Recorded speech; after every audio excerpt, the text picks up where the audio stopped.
বাংলাদেশের আপসীন নেত্রী, গণতন্ত্রের মা, জাতীয় ঐক্যের প্রতীক, সাবেক তিনবারের সফল প্রধানমন্ত্রী, বিএনপি চেয়ারপারসন দেশনেত্রী বেগম খালেদা জিয়া অসুস্থ অবস্থায় এবার কেয়ার হাসপাতালে চিকিৎসাধীন আছে। আমরা জানতে পেরেছি প্রিয় নেত্রীর শারীরিক অবস্থা ভালো নেই। আমি সুদূর সন্দ্বীপ থেকে সকালে এসে প্রিয় নেত্রীর শারীরিক খোঁজখবর নেওয়ার জন্য এদিক ওদিক ছুটাছুটি করেছি। সিনিয়র নেতাদের কাছ থেকে তথ্য নিতে চেষ্টা করেছি। হাসপাতালের সামনে এসেছি। অনেক লোক আজকে ৩-৪ দিন ধরে সারা বাংলাদেশের টেকনাফ থেকে তেতুলিয়া, রূপসা থেকে পাথরিয়া সকল লোকজন এখানে এসে প্রিয় নেত্রীর খবরাখবর নেওয়ার জন্য, সুস্থতার জন্য রব্বুল আলামিনের কাছে দোয়া প্রার্থনা করেছে। আমরা দেখেছি এই ৩-৪ দিন ধরে সারা বাংলাদেশের মানুষ ভালো নেই।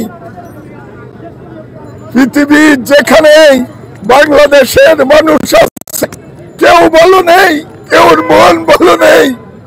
প্রিয় নেত্রী অসুস্থ।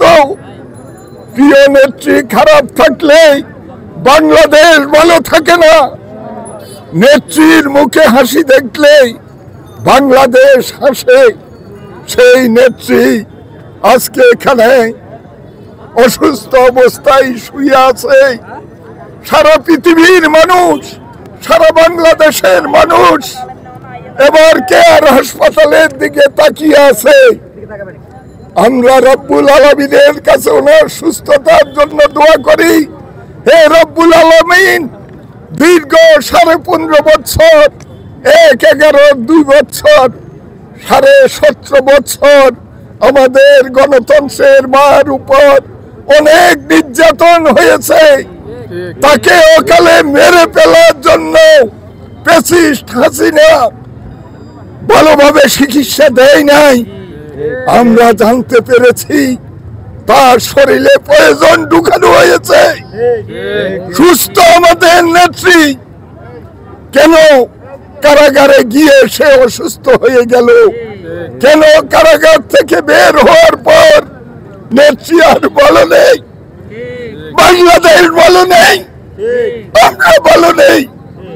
আমরা দোয়া করি রব্বুল আলামিনের কাছে, হে রব্বুল আলামিন, তুমি গণতন্ত্রের মাকে সুস্থ করে দাও, আপসীন দেশনেত্রীকে সুস্থ করে দাও, জাতীয় ঐক্যের প্রতীক বেগম খালেদা জিয়াকে সুস্থ করে দাও।